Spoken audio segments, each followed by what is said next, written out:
परों से नहीं हौसलों से ये उड़ान होती है और जीतते वो हैं जिनके इरादों में जान होती है।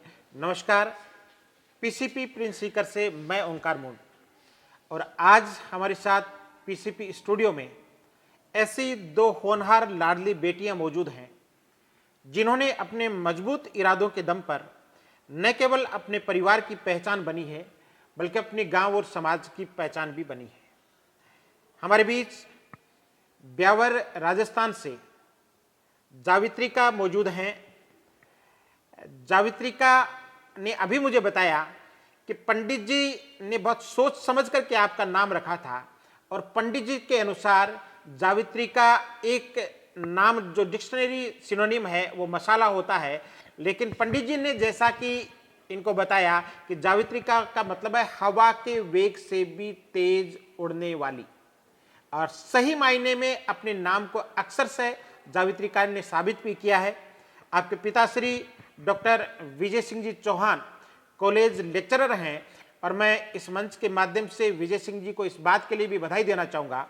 आपने ब्यावर से 5 बच्चों को भेजा था और मैंने एक पहले साक्षात्कार में भी कहा था वो 5 बच्चे आज सेटल्ड हैं। हर्षिता ज्ञानचंदानी मेडिकल में जा रही हैं, उनकी बड़ी बहन वंशिका ज्ञानचंदानी एनआईटी सूरत में सेलेक्ट हो चुकी है। एक बेटा था यशवीर, वो आईआईटी में जा रहा है। आपकी खुद की बेटी जो इस समय इस इंटरव्यू में बैठी हैं वो 660 नंबरों के साथ मेडिकल में जा रही हैं और एक 5वीं बेटी हर्षिता मेवाड़ा वो भी मेडिकल में जा रही है। एक शहर से 5 बच्चे और पांचों के पांचों एक साथ सेलेक्ट, ये पीसीपी है। तो सबसे पहले तो आपको बहुत बहुत बधाइयां जावित्रिका, एक छोटे से शहर से निकल करके एक बड़ा मुकाम हासिल करने के लिए। स्टूडियो में हमारे साथ ईसा मौजूद हैं। एक सामान्य से परिवार से निकल करके किस तरह से सही मेंटर मिल जाए, सही संस्था मिल जाए तो बच्चा किस मुकाम तक पहुंच सकता है, ईसा इस बात की बहुत बड़ी मिसाल है। ईसा के पिताश्री संजय सिंह जी बीएसएफ में हैं, अभी भुज में पोस्टेड हैं और देश की सरहद की सुरक्षा करने में जुटे हुए हैं। आपकी मम्मी गृहिणी है, यानी बिल्कुल एक सामान्य से परिवार से निकल करके 628 नंबरों के साथ आप मेडिकल में पहुंच रही हैं। रेवाड़ी हरियाणा का एक छोटा सा गांव टोहरा तिहाड़ा की आप रहने वाली हैं और अब इन दोनों बेटियों से हम बात करेंगे। सबसे पहले ईसा मैं आप तक पहुंचना चाहूंगा। आप अपने गांव तिहाड़ा रेवाड़ी हरियाणा की पहली डॉक्टर बनने जा रही हैं। Yes sir. और एक बेटी के रूप में बनने जा रही हैं। यस। गांव में कैसा माहौल है और आपके डॉक्टर बनने से पहले वहां बेटियों को लेकर के किस तरह का माहौल रहता था? देखिए हमारे गांव में तो मोस्टली लड़कियों के साथ यही होता है कि 12th पास आउट करते ही मतलब उनकी शादियां कर दी जाती है। उनको मतलब घर के काम सिखा दिए जाते हैं क्योंकि गांव में मोस्टली लड़कों पे फोकस किया जाता है।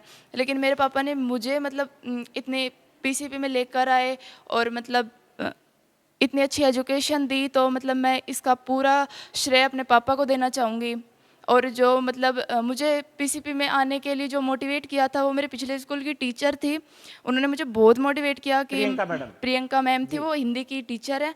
उन्होंने मुझे बहुत मोटिवेट किया कि तुम सीकर जाओ, वहाँ पे मतलब एजुकेशन सिस्टम बहुत अच्छा है, तुम बहुत अच्छा कर सकती हो। सो बस यहीं से मुझे मोटिवेशन मिला और मैं मतलब पीसीपी में आई। प्रियंका मैडम ने आपको गाइड किया कि आप सीकर जाओ, वहाँ का सिस्टम बहुत अच्छा है। यस उसके सर। बाद आप पीसीपी आई, तो मैडम ने जो कहा था और यहाँ एडमिशन के बाद आपने जो पाया उसमें कितना फर्क है? देखिए मैम ने जो कहा उससे मतलब उम्मीद से ज़्यादा ही मैंने पाया। मेरे पापा जो है बीएसएफ में है तो वो डिसिप्लिन को लेकर बहुत ज़्यादा स्ट्रिक्ट हैं और पीसीपी सीकर जो है वो मतलब डिसिप्लिन के लिए बहुत फेमस है यहाँ पे। और जैसा कि आप सभी जानते हैं कि सक्सेस में डिसिप्लिन का कितना रोल होता है, तो बस पापा के लिए पीसीपी बेस्ट है। सो पापा ने यहीं पे मतलब पापा सीधा सीकर में, पापा ने और कोई कोचिंग देखी नहीं, वो सीधा पीसीपी में आए और एडमिशन मतलब जिस दिन पीसीपी का डिसिप्लिन भाग गया उनको। Yes sir.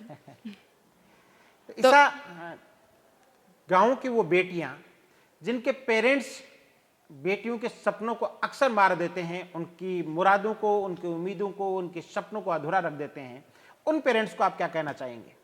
देखिए, मैं यही कहना चाहूँगी कि अपनी बेटियों के आपकी जो बेटियाँ हैं उनके पंखों को बाँधिए मत, उड़े उन्हें भी खुले आसमान में उड़ने का मौका दीजिए। उन्हें मतलब अच्छी एजुकेशन दीजिए, उन्हें भी अपना सपना पूरा करने का मौका दीजिए। मैं उनको यही कहना चाहूँगी कि वो भी प्रेरणा बनकर किसी के जीवन को अगर मतलब किसी के जीवन के लिए अगर प्रेरणा बन सकती है तो उन्हें बनने दीजिए। उनके उनके सपनों को मारिए मत, उन्हें आगे बढ़ने का मौका दीजिए, उन्हें बेटों के बराबर अधिकार दीजिए। बहुत अच्छा ईसा। बेटी बेटियों के परों को बांधिए मत, उन्हें उड़ने के लिए खोलिए। ये थी हरियाणा के तिहाड़ा गांव की पहली डॉक्टर ईसा। एक शेर है बहुत अच्छा कि जमीन पे बैठ के क्या आसमां देखता है, परों को खोल जमाना सिर्फ उड़ान देखता है।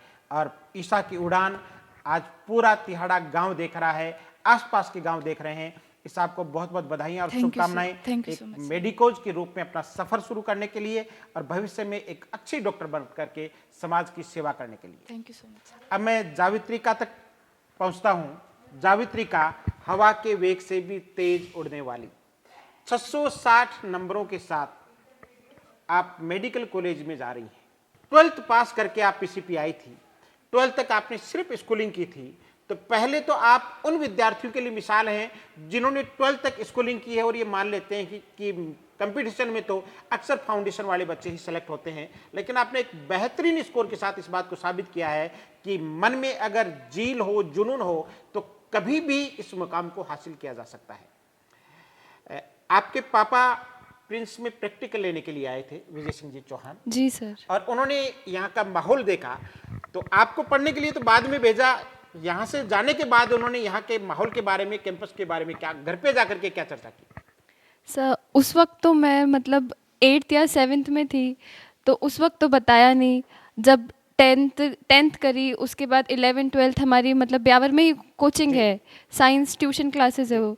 तो पापा वहाँ टीचर है, पापा लेक्चरर है, कॉलेज लेक्चरर है केमिस्ट्री के। तो 11th 12th तक तो पापा ने सोचा कि मेरे अंडर ही रहेगी तो अच्छा रहेगा। उसके बाद वो पापा के दिमाग में यही था कि सीकर में एक ही है, पीसीपी है, और मैं वहाँ गया भी हूँ तो एक बार वहाँ चलते हैं।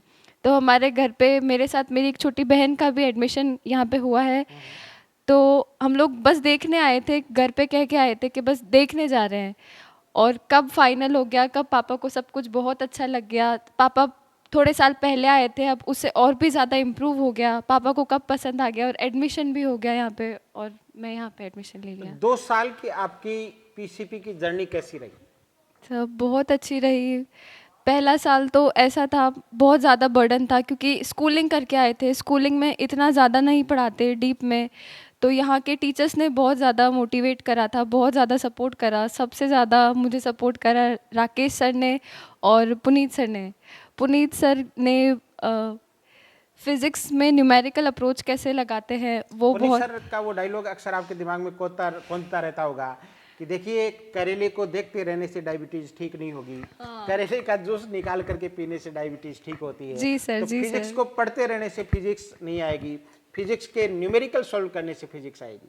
तो मैं थोड़ा सा और जानना चाहूँगा, अक्सर बच्चे हर इंटरव्यू में ये कहते हैं कि यहाँ के टीचर्स बहुत मोटिवेट करते हैं, स्टूडेंट का बहुत अच्छा सपोर्ट करते हैं, उसको अंगुली पकड़ करके आगे बढ़ाते हैं। ये बियॉन्ड क्लासरूम टीचिंग होता है। क्लासरूम टीचिंग टीचर की ड्यूटी है और बियॉन्ड क्लासरूम वो जो ड्यूटीज निभाते हैं वो उनकी मॉरल ड्यूटी है, क्लासरूम उनकी प्रोफेशनल ड्यूटी है। तो मॉरल ड्यूटी के मामले में पीसीपी के टीचर्स कैसे हैं? पीसीपी के टीचर्स सर हर एक फील्ड में अच्छे ही हैं, चाहे वो स्टूडेंट को सपोर्ट करना हो, उसको मोटिवेट करना हो, उसको कुछ सिखाना हो, डाउट काउंटर्स पे उनका रोल रहता है।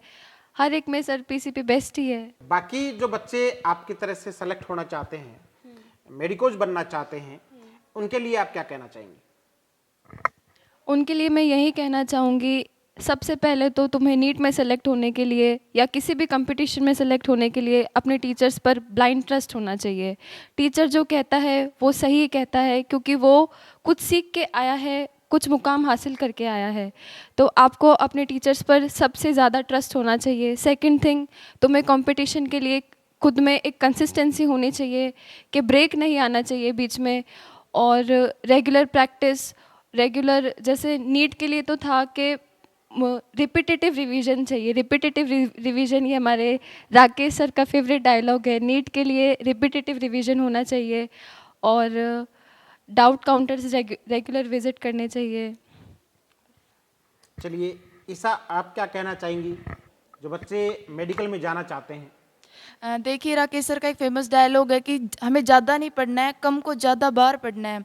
सो बस नीट जो है वो एक तो उसमें कंटिन्यूटी बहुत ज़्यादा इम्पोर्टेंट है, दूसरा रिपीटेटिव रिवीजन बहुत ज़्यादा इम्पोर्टेंट है। तो सो नीट में अगर सक्सेस लेनी है तो कंटिन्यूस रिवीजन एंड मतलब कंटिन्यूटी आपके अंदर होनी चाहिए। करत करत अभ्यास के जड़मति होत सुजान, बार बार प्रैक्टिस करें, प्रैक्टिस मेक्स मैन परफेक्ट। तो जावित्रिका, आपके पापा कॉलेज लेक्चरर हैं, केमिस्ट्री उनका सब्जेक्ट है, तो केमिस्ट्री 11-12 तक उन्होंने इसलिए अपने पास आपको रख लिया कि मैं चूंकि साइंस हैंड हूँ, केमिस्ट्री का लेक्चरर हूँ, तो अच्छे से तैयार कर लूँगा, और उन्होंने आपको अच्छे से तैयार भी किया है। तो आपकी सक्सेस में आपके पापा की कितनी भूमिका है? मेरे सबसे बड़े इंस्पिरेशन और मेरे आइडल वो मेरे पापा ही हैं। मुझे कुछ ऐसा करना था कि बचपन से क्या है ना, मतलब पापा को सब जानते हैं हमारे शहर में, तो बचपन से मेरी ये पहचान थी कि ये डॉक्टर साहब की लड़की है, ये विजय जी की लड़की है, चौहान साहब की लड़की है। कुछ ऐसा करना था कि मेरे पापा को मेरी वजह से रिस्पेक्ट मिले, मेरे पापा को मेरे नाम से जाना जाए कि ये जावित्रिका चौहान के पापा है। क्या बात है।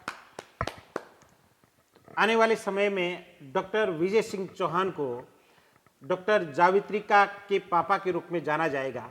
आपने अपने पापा का सपना साकार किया है, आपको बहुत बहुत बधाइयाँ। इस समय आप तक पहुंचना चाहूँगा, आपके पिताजी फौज में है, आर्मी में हैं, देश की सरहद की सुरक्षा में जुटे रहते हैं, तो बहुत बार उन्होंने आपको कहा होगा कि ईसा बेटा, हमारी जॉब तो एक डिसिप्लिन के साथ निकल जाती है, पूरी उम्र देश की सुरक्षा में निकल जाती है, मैं चाहता हूं कि तुम कुछ ऐसा करो कि तुम्हारी वजह से मेरी पहचान बने। ऐसा मौका कब आया? जब मैं घर से आई तो मैं 3 वर्ड सीख के आई थी कि हार्ड वर्क, डेडिकेशन और डिसिप्लिन। हार्ड वर्क और डेडिकेशन जो था वो मैंने अपनी मम्मी से सीखा है। मतलब उनका किसी भी काम को लेकर उनका जो डेडिकेशन है कि मतलब जो काम करना है वो आज ही करना है, अभी करना है। एंड डिसिप्लिन मैंने अपने पापा से सीखा है। तो हार्ड वर्क, डेडिकेशन और डिसिप्लिन से ही मुझे सक्सेस मिली है। तो इसका पूरा जो श्रेय है वो मैं अपने पेरेंट्स को देना चाहूँगी। तो ये थी हमारी दोनों होनहार लाडली बेटियां। आप दोनों को उज्जवल भविष्य के लिए बहुत बहुत शुभकामनाएं।